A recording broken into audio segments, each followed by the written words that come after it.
Hey everybody, my name is Forbes Riley, and I'm an American actress and a TV host. And I was delighted when I got my copy of Missing, which is Extraordinary Relation of Ordinary People based on a real life relationship. It's well written. It's amazing. You know, it talks about a man who has lost his wife and his daughter, and it's very well done. I'm going to highly recommend that you go get your copy of Missing. It is a powerful, exciting read. Mr. Mian Moshe Zia. He is the author of Missing. And I want to give a big shout out and a kiss all the way halfway around the world to my dear friend. Check him out at Mia's website. It's called www.miamoshenzea.com. Missing, available on Amazon. Again, I'm Forbes Riley, and I will see you again soon. Bye-bye. The Mike Wagner Show is powered by Sonic Web Studios. If you're looking to start or upgrade your online presence, visit www.sonicwebstudios.com for all of your online needs. Sonic Web Studios specializes in custom web design, app development, social networking, search engine optimization, domain registration, email marketing, online stores, and more. Since our birth, we have been designing and developing immaculate websites and providing web solutions which are a cut above the rest. As a leading web designing enterprise, we have a team of extremely talented web designers who are well-focused and have the experience of working on multiple web developing platforms such as PHP, Magento, custom WordPress, and more. Sonic Web Studios has been helping businesses of all kinds, whether big, small, established, or startup, impress their audiences with exemplary web solutions. We don't just create beautiful and functional websites. We give you a complete online solution with the main goal of enhancing your yearly revenues. We aim to give your business the online exposure and brand acknowledgement that will help you in achieving increased conversions leading to profitable sales. Call 1-800-303-3960 or visit us online at www.sonicwebstudios.com to get started today. Mention the Mike Wagner Show and get 20% off your project. Sonic Web Studios. Take your image to the next level. Hey everybody, it's Mike from the Mike Wagner Show. It's time to give a shout out to our official sponsor of the Mike Wagner Show, international award-winning author Mian Moshe Zia. If you love fast-paced mysteries, then you'll love Missing by Mian Moshe Zia. Available on Amazon in paperback and ebook. Missing is fast-paced and intriguing with an unforgettable twist. It takes place in 4 countries with 2 strangers and 1 target where truth is an illusion and those you love will be the first to go missing. It's available in paperback and ebook on Amazon. Missing by Mian Moshe Zia has garnered great reviews and is even loved by Hollywood celebrities including Joanna Cassidy, Forbes Riley, and many others. So grab your copy today. Order Missing by Mian Moshe Zia, now available at Amazon. It's now time for the Mike Wagner Show, powered by Sonic Web Studios. Visit online at sonicwebstudios.com for all your needs. The Mike Wagner Show can be heard on Spreaker, Spotify, iHeartRadio, YouTube, iTunes, Anchor FM, Radio Public, and the MikeWagnerShow.com. Mike brings you great guests and interesting people from all across the globe. So sit back, relax, and enjoy another great episode of the Mike Wagner Show.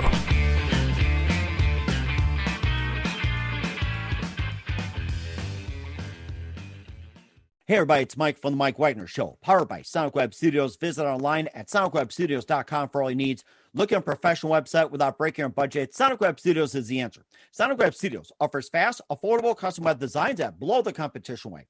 Call today, 1-800-303-3960. That's 1-800-303-3960. Or email to support@sonicwebstudios.com.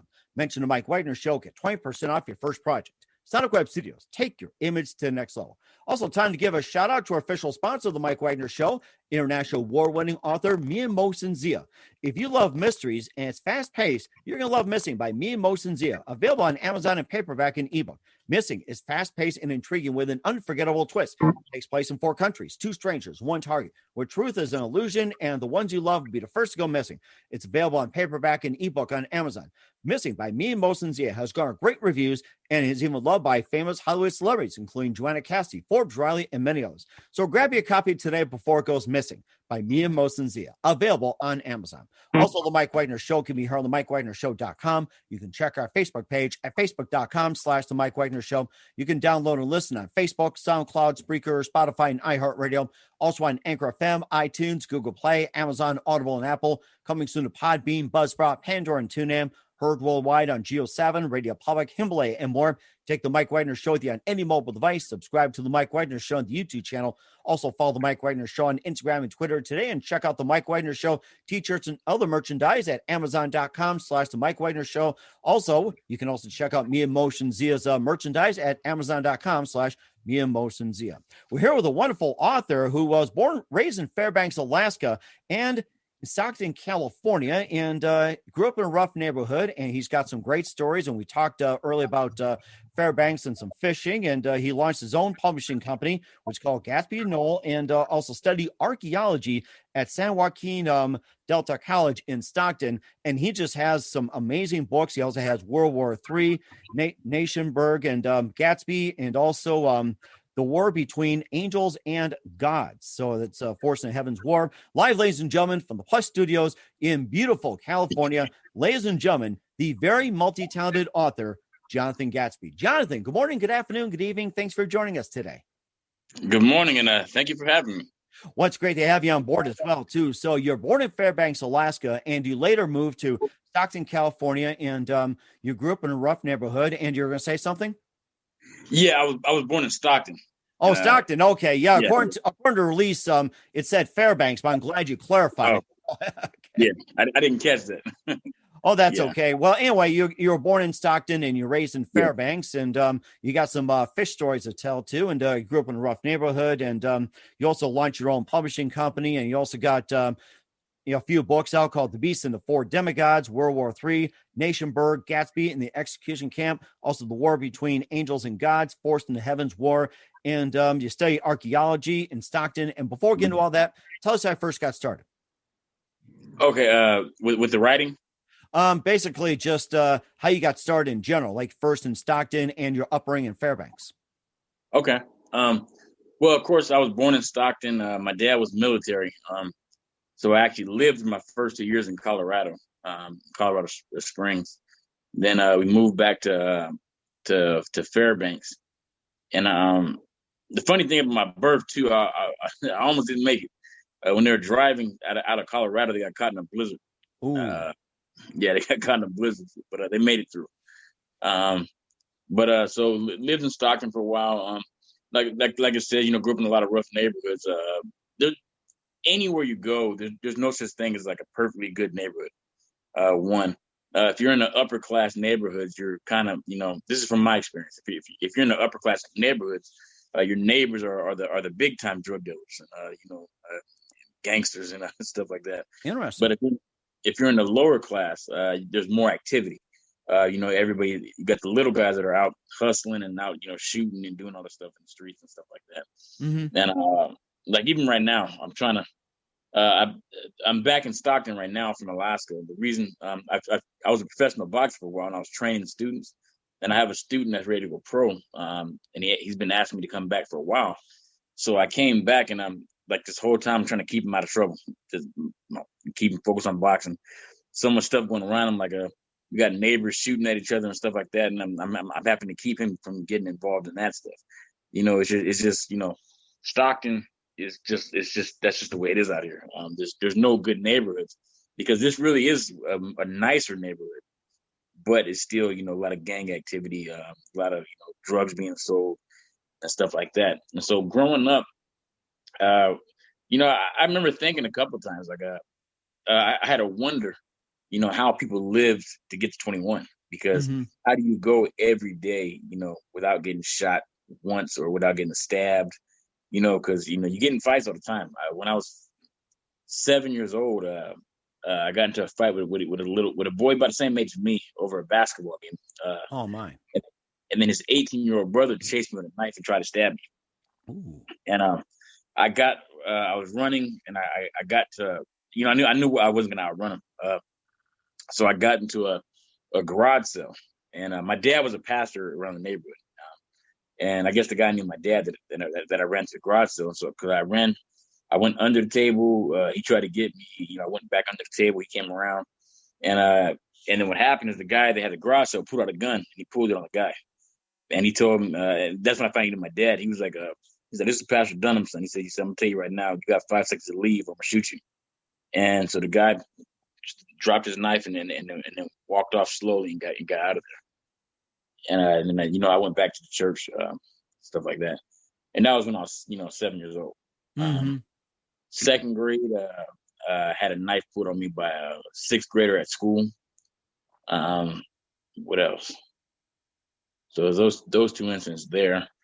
It's constant fights, schools getting shut down, schools going on lockdown because, you had people robbing the bank right across the street and what they do to escape, they'd run through the school. Gang shootings, like I said, all over the place. So it was just, it was pretty crazy. And I was always in fights myself. The way things are, there's two different levels. I didn't learn until I got to Alaska that you don't have to fight, to prove yourself. So in California, in Stockton, the way it was when I was growing up, was, if people knew they could beat you and punk you and stuff like that, they would. You would never get a break. And so, I made sure that nobody did that. I was fighting everybody all the time. I was beating people up. And I didn't start fights so much. Not until I got to Alaska. I starting it a little bit, but most of the time it was just, me keeping people off me. And then when we moved to Alaska, when I was 9 years old, it was a whole change of setting. It was completely different. Up here, people talk a lot. Up there, people talk a lot of trash, but like when it came time to fight, they would always, back out of it. And so, I was noticing difference. And like, to be honest with you, my friend Keith is the one that changed me. Probably when I was about 15, 16 years old. I never used to joke around. If somebody was bigger than me, I'd want to fight them naturally to prove to them that they couldn't beat me and stuff like that. And because that's the way I grew up, And then so Keith started. Me and him became best friends, and we were both musicians. And he would start joking around me a lot. At first, I would get upset a little bit, but he kept on doing it because he didn't care. and so I realized, I'm either going to fight this guy or I'm going to have to learn how to joke. and so I started trying to learn how to joke. And then, I started getting funnier and funnier over the years. And now I'm hilarious to everybody except my daughter. Sounds like you're the next up-and-coming comedian. That's what it sounds like. Yeah, she never laughs about the jokes.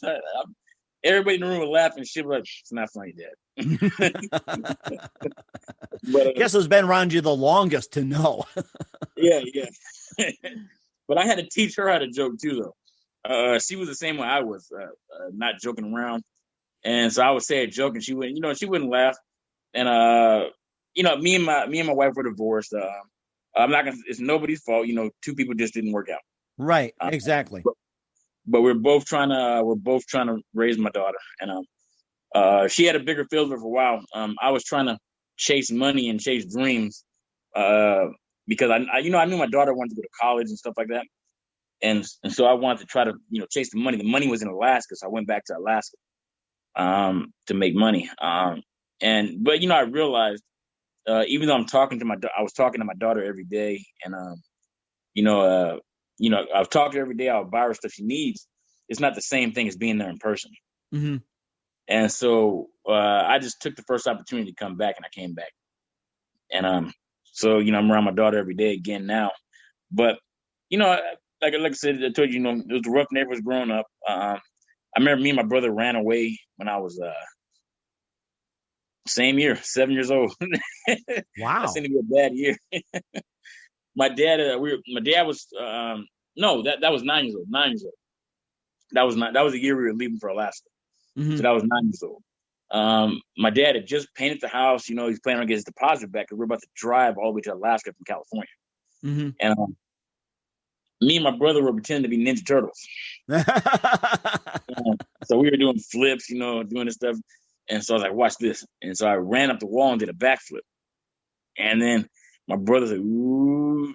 And I said, what? And I looked and my footprints were on the wall in the paint. Oh, cowabunga, dude. Now for some pizza. Or is it? Yeah. And there was and it put a little bit of a hole in the wall. And I said, oh, I'm in trouble. My mom came in and saw that. She said, your dad's going to get you. And I said, no. And my mom said, no, he's not. I ain't going to be here. And so the only way I knew how to run away was stuff you see on cartoons.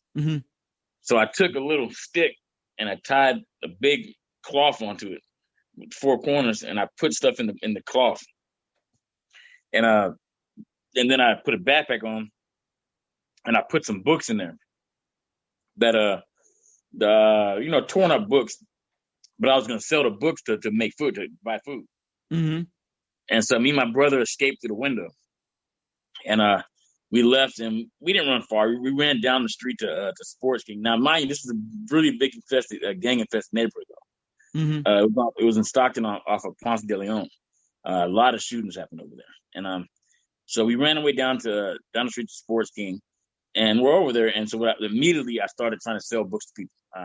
I was selling them for $2.50 a piece, and these books had tears in them and everything. Oh my So gosh! that's probably really where my career as an author began, because I was already a bookseller. Really? And, yeah, and I sold every single one of them. Oh wow! So that's how you started becoming an author, by selling books like that? Yeah, 7 years old was a runaway. Oh my gosh! And I was going to ask you, how'd you get started being an author? I guess you just answered my question. Yeah, and I sold every single one of them. And for dinner, we had fruit by the foot. I bought a box of fruit by the foot. We had 2 bags of Doritos, and we had 2 sodas. Wow. And, yeah, and I remember nighttime came, darkness fell, the store closed. The karate school was still open, which is in the same parking lot, but like to the left side. And so we were watching the karate school, and some guys came out, and then one of them asked us. They said, "What are you doing over here?" They said, "What are you guys doing out here by yourselves?" And I told them, because I didn't want to give them the impression that we were scared because of the neighborhood we were in. And so I put my chest out and I said, "We ran away from home, and we're out on our own." And he said, "Oh," he said, "Okay." And one of the guys in the back said, "I like that guy. I like that kid." And so they told us, they said, "Look," they said, "tomorrow's gonna be a shootout over here. It's gonna be a game shootout." They said, "Get these." They said, "You can't be here tomorrow." They said, "You can come after that, but tomorrow. Don't be here during this time." Mm-hmm. And so I said, "Okay." So we had planned on not being there the next night. And so we went to lay down on the bench, and we were sleeping. We fell asleep, and then these bright lights hit us, and I said, "Okay." I opened my eyes, and you get that bad feeling in the pit of your stomach. Mm-hmm. The bad feeling told me, "That's your dad. You're about to die." Oh yeah. I just knew it was our dad, and I was like, "Dang!" And I told my brother. I remember watching in Jurassic Park, how the dinosaur couldn't see you if you stayed still. Mm-hmm. And I told my brother, I said, "Hey," I said, "Man, don't move, and he won't see us." And then that was shattered quickly. He said, "Get in the car." So we hopped up, got in the car. I thought we were gonna get in trouble when we got home and get whooped or something. And I guess he was just so glad to get us back. He didn't whoop us. He even let me keep the fruit by the foot. Here you go, son. Fruit by the foot. I still love you, no matter if you put a dent in my house. Yeah. So that was the first one we ran away. We ran away in Alaska too. And he found. I don't even know how he was a person in the military that they sent to do things. Mm-hmm. So that's probably how he always found us. But like in Alaska, we weren't even nowhere near our house. We were far away, and we were going through neighborhoods. And out of nowhere, we see him driving by. Oh my goodness! And he jumped out of the car and came and got us. He always found us, no matter where we went. So, oh my gosh, he probably got trained to do so as well too. And what was life like in Fairbanks for you? It's like you got out of the rough neighborhoods of Stockton, California, Fairbanks, Alaska, and you mentioned too that people talk trash, but then when you start saying let's go at it, they actually back off. Unlike people in Stockton and say bring it on. What else was life like in Fairbanks, Alaska? Like say with the schools and the people there, and just life in general for you? Yeah, the schools are different up here. Way different up in Alaska. In California, they're outside, and like I said, a lot of fights happen and stuff like that. It's harder to do that at the schools in Alaska. I still managed to do it, but it was harder. The schools up there, they're inside. Everything's inside. And I'd never seen that before. And you went from one classroom to another classroom, and the kids, you got some kids that like to fight. Remember we had Tommy. He liked to fight. Some of the coffee kids, they like to fight. Who else? There were some kids that would fight, but for the most part, most of the kids didn't. Now there is a lot of racism up there, though. Mostly towards natives, and I find that just weird. Mm-hmm. You go into Alaska, mostly people are Alaska natives, but they hate natives for some reason. Hmm. And it's just weird to me. But they had a lot of stuff like that. There's Reform KKK up there, all that stuff right now. They're actually meeting with the assembly right now, from what I heard, trying to organize a protest. Mm-hmm. So it's, and just so everybody knows where I stand on that. Every group has racism in a group, I've noticed. And I think as long as we keep bringing up race, it's never going to go away. Right. You can't say, and I'm very strongly against this. You can't say, we want black-owned businesses, we want black-owned this, because anybody can own anything right now. Mm-hmm. You might have a certain racist person that tries to stop you, but not a whole group, not the whole country. Anyone can start any business they want right now, and to specifically say like they did on that thing when they said, "Oh, only shop at black businesses," that's racism to me. Mm-hmm. You can't do that. Just like on the European side, European Americans, you got the Ku Klux Klans doing their marches, and all that stuff, and that stuff, that's racism. And to me, I think that if people are showing, because this is America, it's the land where everybody's at. They got tons of races here. If you're not comfortable living around other races, maybe you should go somewhere where it's just your race. Mm-hmm.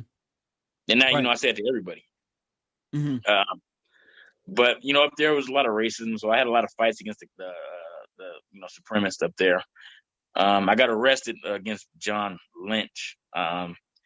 He was attacking people, with weapons and stuff like that. And he threatened to shoot me, and so I kind of used a knife on him. He threatened to shoot me, so I pulled a knife out and I went to stab him, and my friend caught my arm, so it only went partway in. And today I wouldn't have done that. Today I walk away from everything. But then I was a hothead, Mm-hmm. and so I did that. I was locked up, and it's actually pretty funny how I got out. I was raised Christian and stuff like that, but I wasn't praying or nothing at the time. I was in my cell doing push-ups, and stuff like that, and trying to intimidate my cellmate. And I remember I started seeing a lot of my friends make the paper for sports, and I was good at sports. Mm-hmm. And I was like, that's when it occurred to me, like, you're wasting time being locked up when you could be out there. Mm-hmm. And so I started reading again. I picked up the Harry Potter books, and this is when I was 17. I started picking up the Harry Potter books, and I started reading them, and I liked them, but I read all the books they had in there. They only had 4 books in there. Mm-hmm. And so I read all the books, the Harry Potter books, and so I was like, dang, it's over. So I said, well, I'm gonna start writing. I want to write, and so I decided to start writing. So I asked the guard for paper, and he gave me a paper and a pencil, and I started writing. And then where was I going with this? Okay, the guard gave you a pencil and paper to write, and then you start writing, and then and then you can continue. Okay. Yeah, and so that's kind of where I started writing at there. 2 teachers in the 5th grade, Miss Nolan and Miss Dolan, are the ones that Miss Norton, not Miss Nolan, Miss Norton and Miss Dolan are the ones that got me interested in reading. They got me reading a lot of books. Miss Norton introduced me to Sign of the Beaver, Time Enough for Drums, Johnny Tremaine, which is my favorite book of all time. Witch of Blackbird Pond, which is my 2nd favorite book. To all those kind of books, and I've always wanted to write those kind of books. And then Mr. Smith in 8th grade got me interested in history. So of course, historical fiction. I love historical fiction. And so from there, I started writing from there. And I got out. The way I got out was, I remember it was the night before I had court. I had already admitted everything. I told the judge I did it, and I admitted everything already. And they kept taking me back to court. And, instead of giving me a sentence, they just kept taking me back to court. Huh. And so the night before, I decided I wanted to get out. I decided, I'm done with this place. I want to get out. I want to play sports. I want to have a good time. And so finally I got down and I prayed and I asked God to get me out. And the next day, I don't even know what came over me because I'd never done that before. The judge started talking and I stood up and I interrupted him. Oh. And the judge said, "What are you doing?" And I said, "I got something I want to say." And the judge said, "No." The judge said, "No, sit down." I said, "No." I said, "I'm going to say what I got to say." And the judge said, "Excuse me?" I said, "Look, Your Honor." I said, "I already admitted everything. I said I did it. I said, right now you're wasting my time and wasting your time. I said, either give me my sentence or shut up and let me go." And yeah. Anybody listening out there, you can use that. Yeah. The judge looked at me like I had lost my mind. He said, "You look like that." And I didn't know my dad was on the phone. Oh, my. My dad had called in, and he was the only person I was scared of. I wasn't scared of nobody else. I was fighting the correction officers, and you can ask Mr. Green. Mr. Green's the only officer I liked. Him and Mr. Harris were the officers that I liked inside of the correctional facility. Mm-hmm. But I was on zero status every week because I was always fighting the correction officers. Oh, my. I wasn't scared of anybody, but I was scared of my dad. Mm-hmm. And so my dad, I hear my dad's voice on the intercom. He goes, "Your Honor, can I say something?" And this is exactly what the judge said. The judge said, "Yeah, you might want it because I'm about to lock him up under the jail and throw away the key." And my dad said, "Okay." He said, "Johnny, can you hear me?" And I said, "Yeah." And he said it again. He said, "Johnny," but he said it deeper, like more harsh. He's like, "Johnny, can you hear me?" And I kind of like leaned back a little bit. I was like, "Yeah, Dad." He said, then he went deeper. He said, "Johnny, can you hear me?" And I said, "Yeah." He said, "Sit down and shut up." I leaned back in my seat and went down. And the judge, this is exactly what the judge did. The judge said, "Is that all it took? You're going to your dad." Oh, my goodness. What a story. And so I was sent to my dad in California. And, wow. And of course, we'll also talk about some of your books as well, too. And you got a great start on being an author. We'll talk about how you became an author. We'll talk about your books. But first, listen to The Mike Wagner Show at themikewagnershow.com, powered by Sonic Web Studios. Visit online at sonicwebstudios.com for all your needs. Look at a professional website without breaking your budget. Sonic Web Studios is the answer. Sonic Web Studios offers fast, affordable custom web designs that blow the competition away. Call today, 1-800-303-3960. That's 1-800-303-3960. Or email to support@sonicwebstudios.com. Mention the Mike Wagner Show. Get 20% off your first project. Sonic Web Studios. Take your image to the next level. Also, time to give a shout out to our official sponsor, The Mike Wagner Show, international award-winning author Mia Mosinzia. If you love fast-paced mysteries, you love Missing by Mia Mosinzia. Available on Amazon, paperback, and ebook. Missing is fast-paced and intriguing with an unforgettable twist. Takes place in 4 countries, 2 strangers, and 1 target, where truth is an illusion and the ones you love be the first to go missing. It's available on paperback and ebook on Amazon. Missing by Mia Mosinzia has garnered great reviews and even loved by Hollywood celebrities, including Joanna Cassidy, Forbes Riley, and many others. So grab your copy today before it goes missing by Mia Mosinzia, available on Amazon. Also, The Mike Wagner Show can be heard on MikeWagnerShow.com. You can check our Facebook page at Facebook.com/The Mike Wagner Show. You can download and listen on Facebook, SoundCloud, Spreaker, Spotify, and iHeartRadio.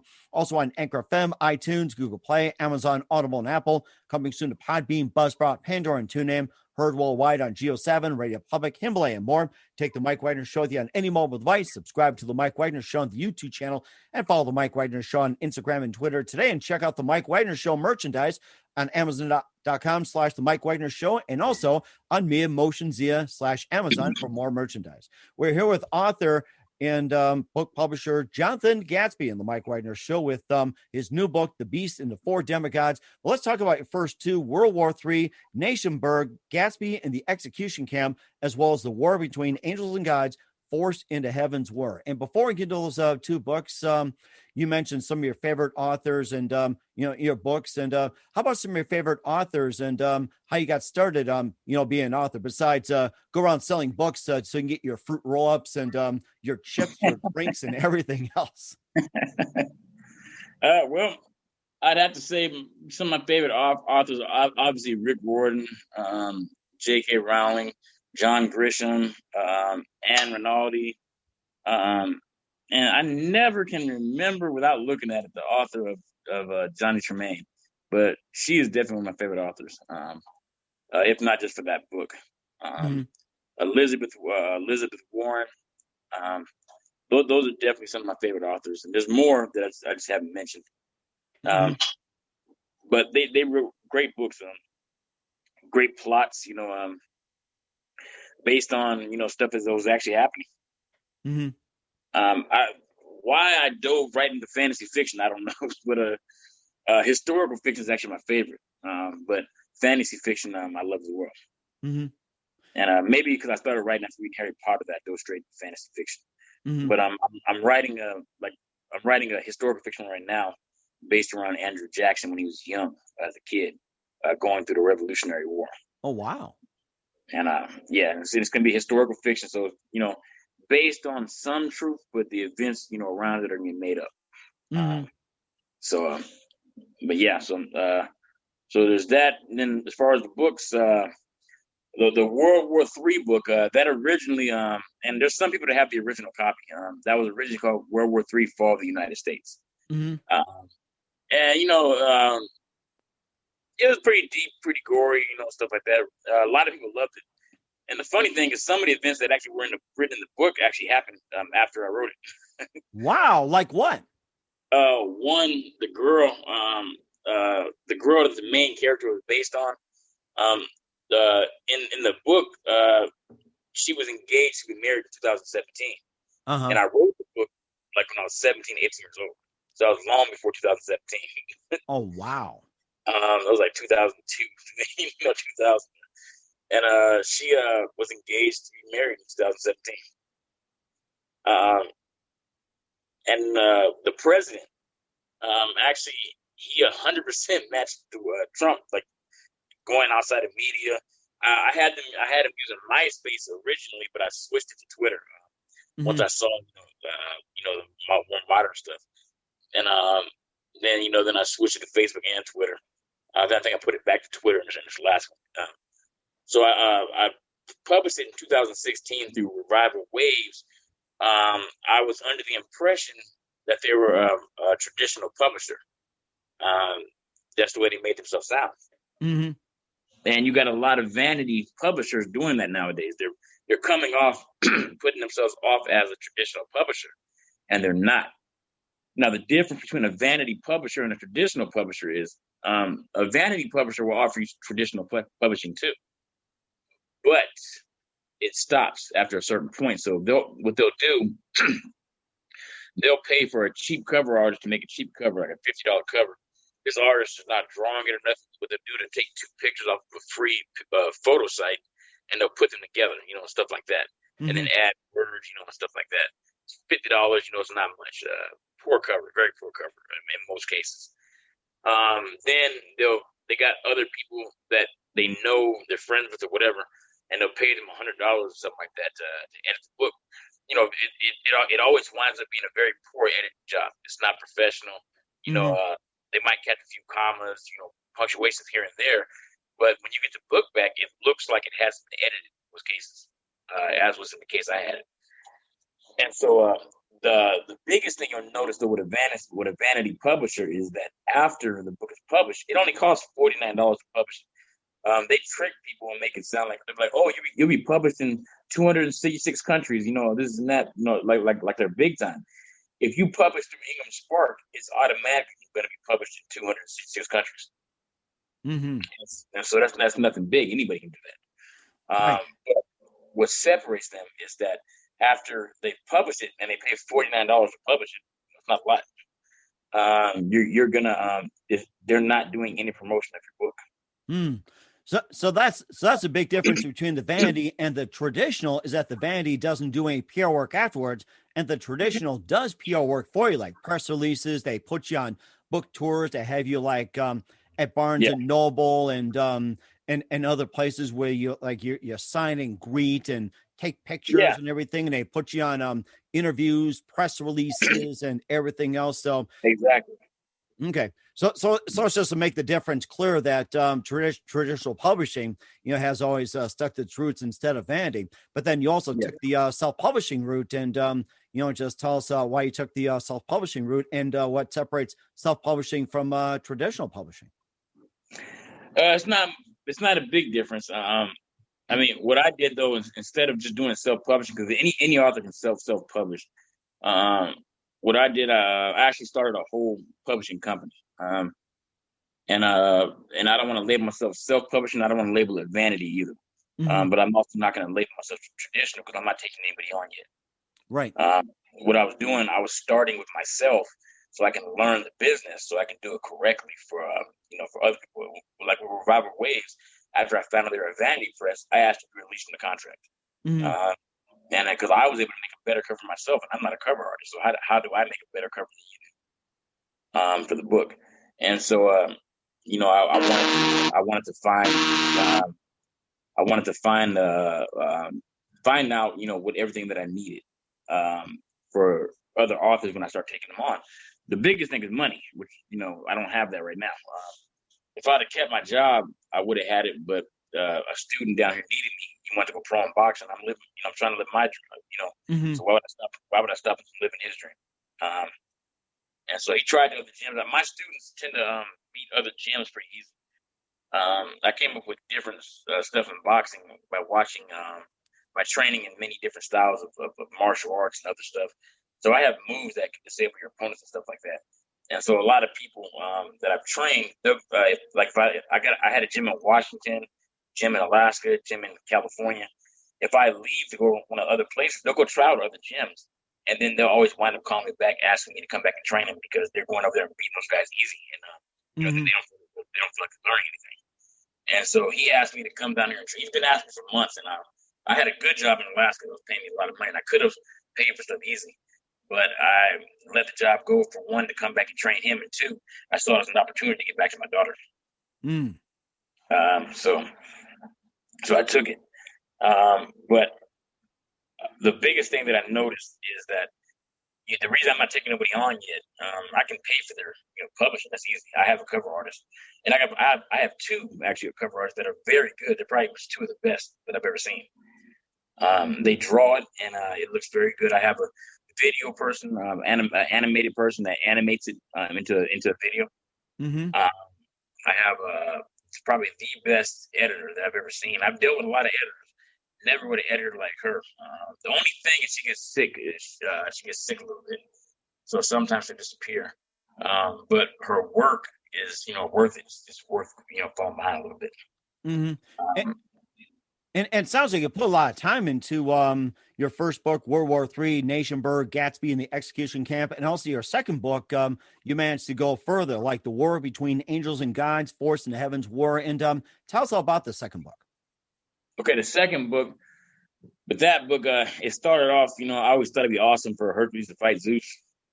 And so it started off like that. That was the original thing. And I actually wrote the book around that. And the person that wrote the TV show Golden Girls, they came up to Delta College, and she was doing a competition. So I kind of wrote a thing around it, and I showed it to her, and a synopsis of it. And I showed it to her.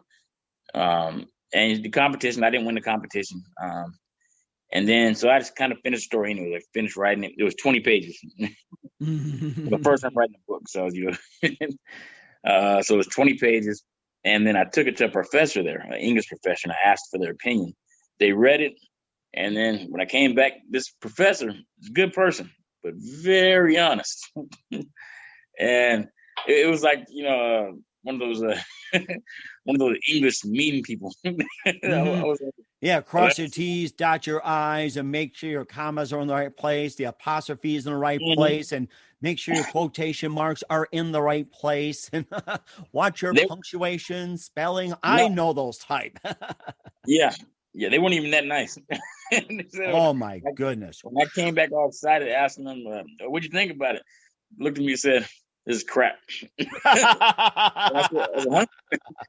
And then she told me, she said, "Look," she said, "this is crap. It's action. It's all action, action, action, action, action."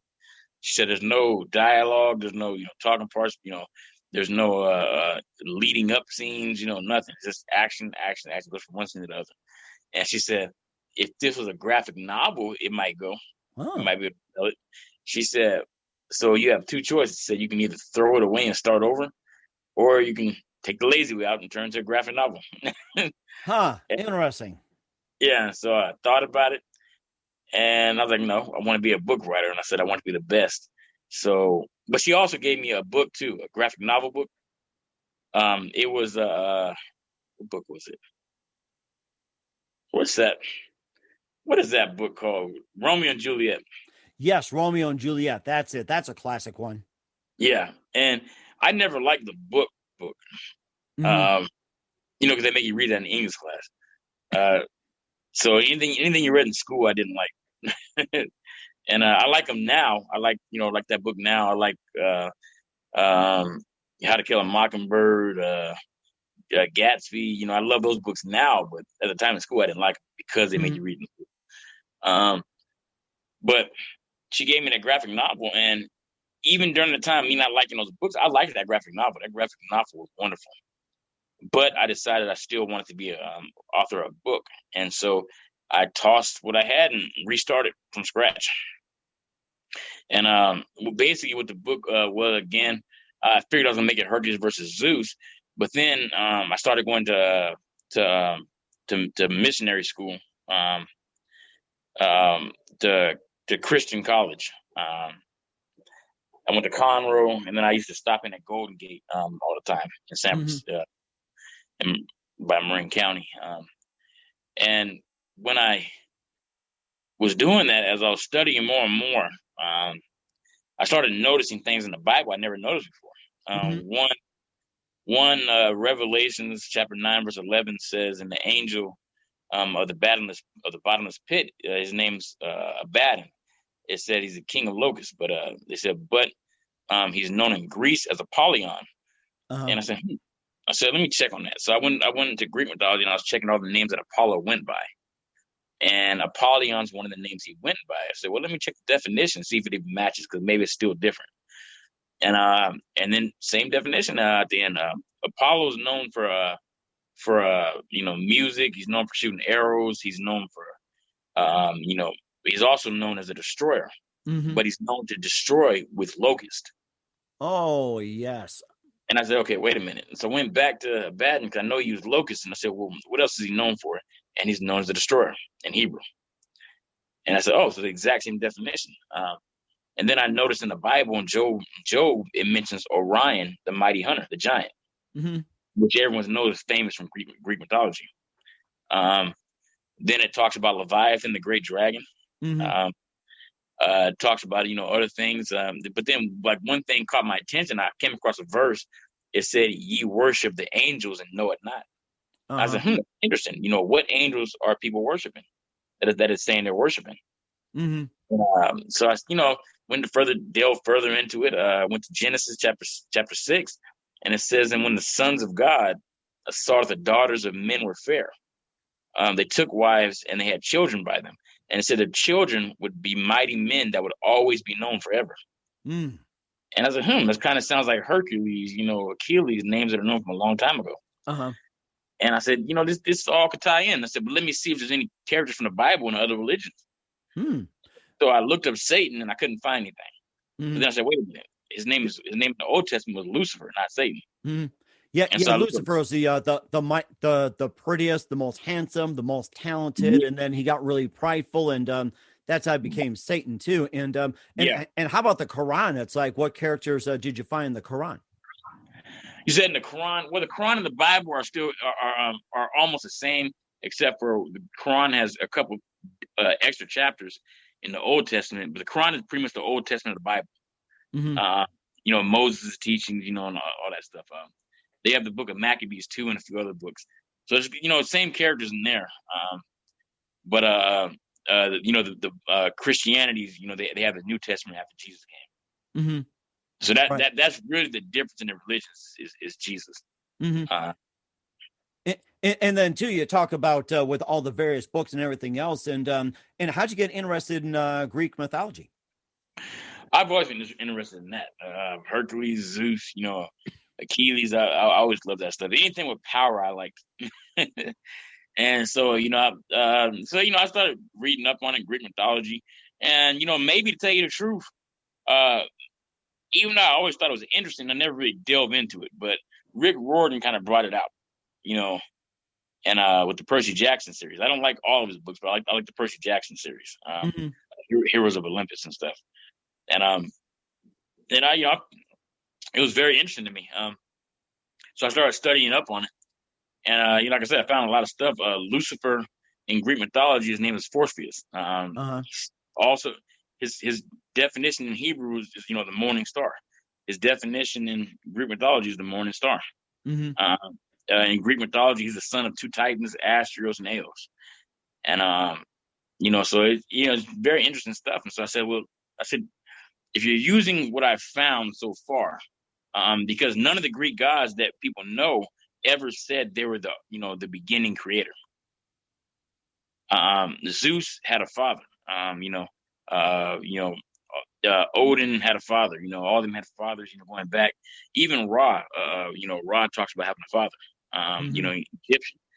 And so, so what I did, I said, okay, perfect. So what I did, I tied all of the deities on earth as the fallen angels that fought against God in heaven. So Zeus, of course, wouldn't have been involved in that. Neither would Thor, because they're descendants of those titans. But like Odin, Ra, Oceanus, Uranus, all those would have been the originals that fought against God in the beginning. So they got cast down to earth. Upon getting cast down to earth, they're not getting along, and so they split into different sects, and they're posing as gods over wherever they're at. And then so over time stuff happens. The Greek sect winds up getting arrested by Michael and them and taken down and put in prison, awaiting their sentence, which is going to be the lake of fire for their war in heaven. And so in Odin's group, they stopped coming to Earth because of Ragnarok. They got destroyed, but when the angel gets destroyed, they don't die; they reform. So they're reforming over this whole time, over the centuries. And then Ra and them just kind of just disappeared and kept to themselves. And so what's happening is it's getting down to the end. They're getting ready to face the lake of fire. So Lucifer bargains a deal with God, and he says, if we know we can't beat you in a war, but if we can win 1 out of 7 tournaments without you foreseeing the event, seeing what's going to happen ahead of time, if we can win 1 out of 7 tournaments, we can escape the lake of fire and regain dominion over the earth. And so the creator agrees. And so that's what these books are based around. Is now they're based around the 7 tournaments that are happening. So, and is this leading up to the Beast and the 4 Demigods, as you were talking about with the 1 of 7 tournaments? That's the first tournament. That is okay, amazing. I was just thinking about Ra disappearing. Ra must have been a cheerleader. Go rah rah rah, like that. So. Yeah, no, Ra's an Egyptian god. He's the head Egyptian god. Yeah, he's like rah rah, like that. So, all right, we'll talk about the Beast and the 4 Demigods, the wars between angels and gods, book 1 with author Jonathan Gatsby in just a minute. You listen to the Mike Wagner Show at themikewagnershow.com, powered by Sonic Web Studios. Also brought to you by our official sponsor of the Mike Wagner Show, international award-winning author Mia Mosinzia of the book Missing, available on paperback and ebook on Amazon. We'll be back with author Jonathan Gatsby in 1 minute after this timeout. The Mike Wagner Show is powered by Sonic Web Studios. If you're looking to start or upgrade your online presence, visit www.sonicwebstudios.com for all of your online needs. Call 1-800-303-3960 or visit us online at www.sonicwebstudios.com to get started today. Mention the Mike Wagner Show and get 20% off your project. Sonic Web Studios. Take your image to the next level. Hey everybody, my name is Forbes Riley, and I'm an American actress and a TV host. And I was delighted when I got my copy of Missing, which is Extraordinary Relation of Ordinary People based on a real-life relationship. It's well written. It's amazing. It talks about a man who has lost his wife and his daughter, and it's very well done. I'm going to highly recommend that you go get your copy of Missing. It is a powerful, exciting read. Mr. Mian Moshazia. He is the author of Missing. And I want to give a big shout out and a kiss all the way halfway around the world to my dear friend. Check him out at Mia's website. It's called www.miamotionzea.com. Missing, available on Amazon. Again, I'm Forbes Riley, and I will see you again soon. Bye-bye.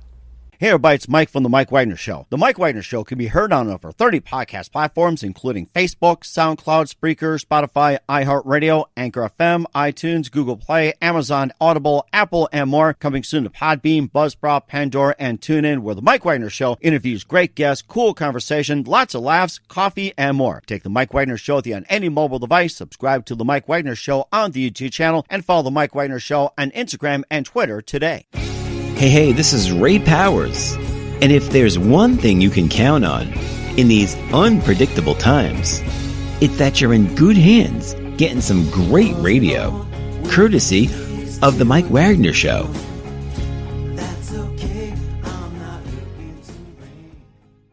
We're back with Jonathan Gatsby, author and book publisher here on the Mike Wagner Show. His books, The World War III, Nationburg, Gatsby and the Execution Camp, also talked about the wars between the angels and gods, Force and the Heavens War. And what we're talking about with the tournament, we talked about having all the gods coming together. This leads to Beast and the Four Demigods, the war between angels and gods, book 1. And let's tell us more about the book as well in detail. Okay, the first book, what happens is so as I just detailed, the tournaments are starting. So there's 4 demigods. There's actually way more than that on the earth, but all of them have their powers constricted, and none of them know that they're demigods. Mm-hmm. And so these four teens that are on the south side of Chicago. One lives in the suburb, 2 lives in the suburb, 1 is homeless, and one lives in the ghetto. And they all 4 go to the same school. They know each other. John and Marcus are friends. They both like Jasmine. And then Ho Young is the homeless teen that goes to the school. It's kind of awkward guy. Things he does is funny, but it's weird at the same time. Mm-hmm. And so what happens is these 4 they find out they're demigods, and so through the tournaments they're having to learn how to use their powers because they never knew they were demigods. Uh-huh. They have to learn how to use their powers to defeat the 4 beasts that were picked by Zeus, and Odin hadn't reformed yet, not until the second book. In the second book, he reforms. So at this time, it's just Zeus and Lucifer, and not just Zeus, but the Greek gods and Lucifer. And so the 4 beasts they picked were Chiron, the centaur, which is Cronus' son.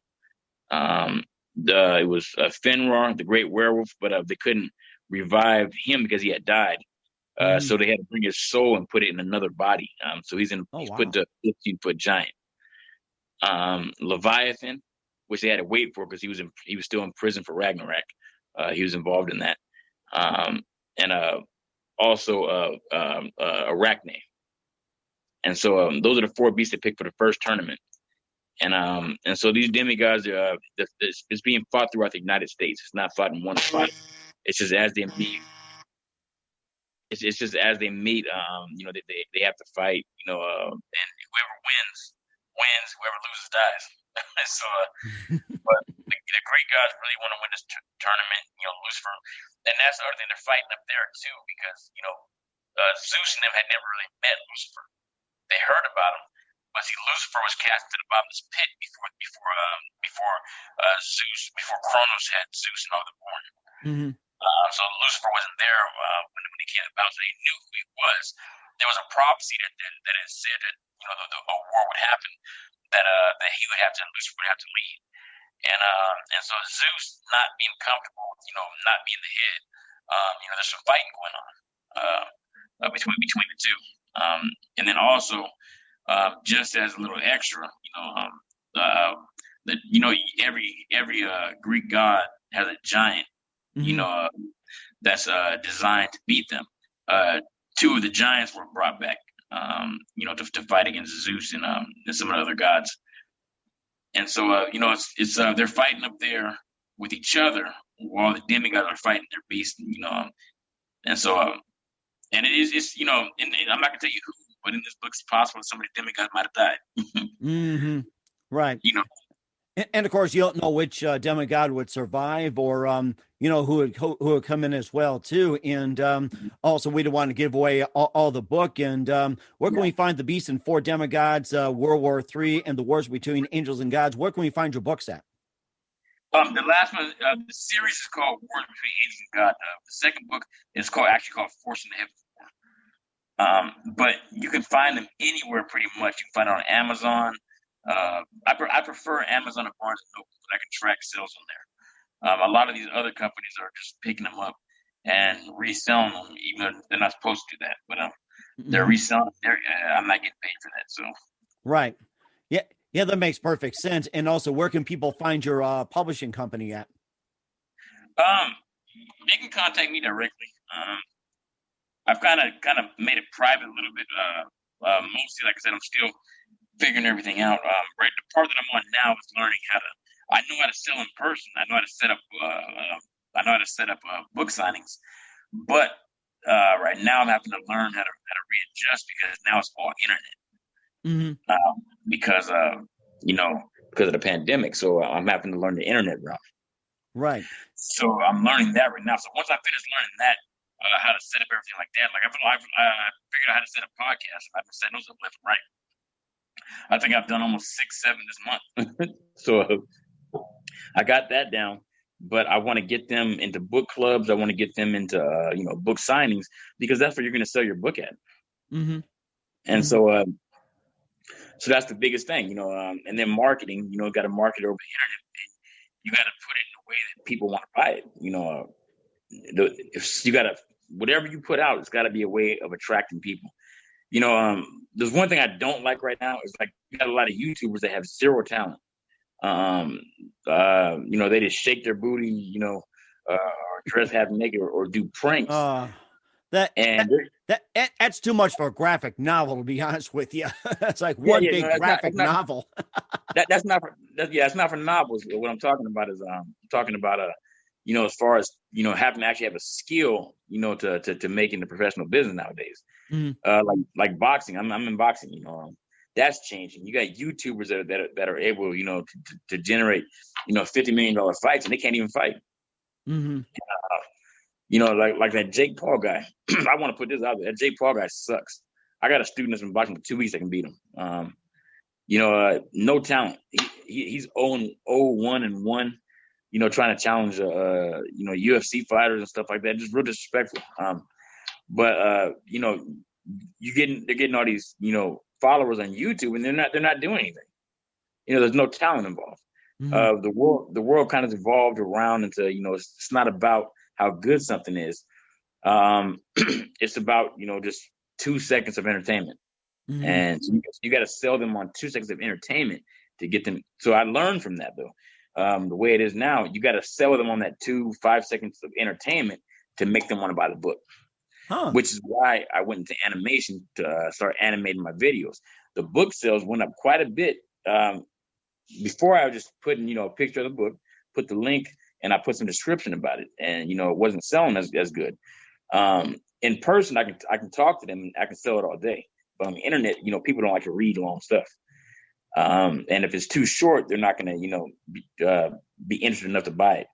But it's funny what a video can do. Just with some leaves flying and wind and some thunder and lightning, all of a sudden they're buying the book without any words other than the link to where to buy it. Right. And exactly it too. And we're here with the author Jonathan Gatsby of The Beast and the Four Demigods on the Mike Wagner Show. Love to have you back on. A very big thank you for your time. You've been absolutely amazing. Learned a lot from you and sharing experience with you. And what can we expect from you in 2021 and beyond, Jonathan? I'll be releasing the third book for the wars and the Wars Between Angels and God series. I'll be releasing the third book, which is called The Quest for the Forbidden Books. I'll be releasing World War III, the Nationburg one, again next month. I pulled it from the market a couple months ago. I wanted it re-edited by my new editor because she's really good. So that's going to be put back out within the next month. And then also you can expect that the historical fiction one to be finished as well. Okay. We're certainly looking forward to that. And who do you consider biggest influence in your career, Jonathan? Biggest influence on my career, I'm gonna say, Michael Jordan, because with him, and I know that's not books, but with him, it's writing books is a good part, but I can do that and just not publish anything, with him, everything had to be, perfect. You had to suffer, you had to sacrifice, and you had to be the best. You couldn't just be like, oh, it's okay, I'll just leave it at that. And that's the way I am. With motivation, it's got to be the best. I got to put it out. I'm not just in this to sell 2 or 3 books. I want to sell billions of books. Mm-hmm. I want to make sure, but no, I take that back. My daughter is, because everything I do is for her. And the reason that I've been pushing so hard and never quitting at this is because, like I said, I know she wants to go to Harvard, big schools and stuff like that. And, money talks. So, if she gets into there by her academics, which she's the top of her class every year. If she gets in there by academics, she won't be able to go because, it costs money to go. Mm-hmm. Right. So I want to make sure that I have that. Mm-hmm. And that's very important as well, too. And what's the best advice you can give to anybody at this point? The best advice is to never give up. Things are going to happen. There's one rule that I learned life expects everybody. You have to sacrifice. You're going to have to sacrifice something you love, before you can excel. You're going to, changes are going to happen. You're going to, whatever it is, time, money, whatever it is, you're going to have to sacrifice something to excel. You're going to come across stumbling blocks. There's going to be people that don't want you to go any further, and they're going to hold you back. Mm-hmm. You have to find ways around it. But no matter what happens, whether you got to crawl through mud, climb a mountain, jump off a ridge, whatever you have to do, don't quit and keep going, because eventually you're going to find your break, because you can only be told no by life so many times. Mm-hmm. And that's very important as well, too. Once again, author Jonathan Gatsby of the book, The Beast and the 4 Demigods on the Mike Wagner Show. Jonathan, very big thank you for your time. You've been absolutely amazing. Looking forward to having you again soon. Do us a favor, keep us up to date. Love you back on in 2021 and beyond. And once again, tell us about upcoming projects, what's your website, how do people contact you, where can people purchase or check out your books at? Okay. Are you able to post links on the video when it comes out? Yeah, yes, we do. And like I said, it'd be on over 30 podcast platforms. And from your end, just tell us about your upcoming projects, what's your website, how do people contact you, and where can people purchase or check out your books at? Okay. So what I'll do is you can, like I said, you can find it on Barnes and Nobles or Amazon. I'll send you some links to where you can get them, so you can see the exact links. And a website. I kind of took the website down. I got a Facebook website instead, and that's Jonathan Gatsby Books. Author Jonathan Gatsby Books. So that's on Facebook, and I don't get on social media on Instagram much, but I do have an Instagram page, also called Author Jonathan Gatsby. Okay. All right. That sounds very good. Once again, Jonathan, a very big thank you for your time. You've been absolutely fantastic. Looking forward to having you again soon. Do us a favor. Keep us up to date. Love you back on in 2021 and beyond.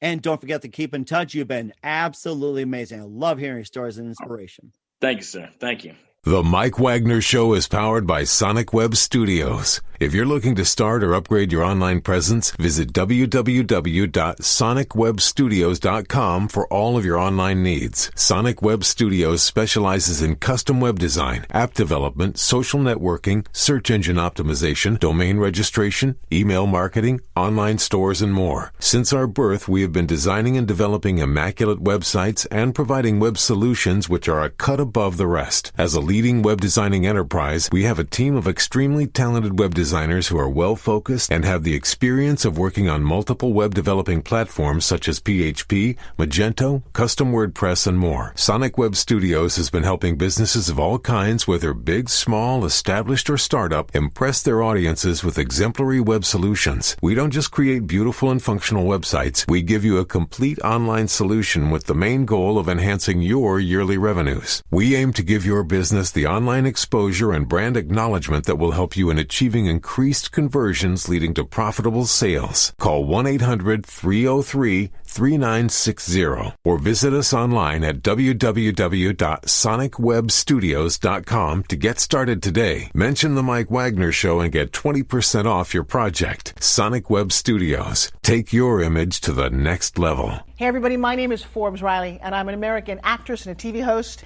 And I was delighted when I got my copy of Missing, which is Extraordinary Relation of Ordinary People based on a real-life relationship. It's well written. It's amazing. You know, it talks about a man who has lost his wife and his daughter, and it's very well done. I'm going to highly recommend that you go get your copy of Missing. It is a powerful, exciting read. Mr. Mian Moshe Zia.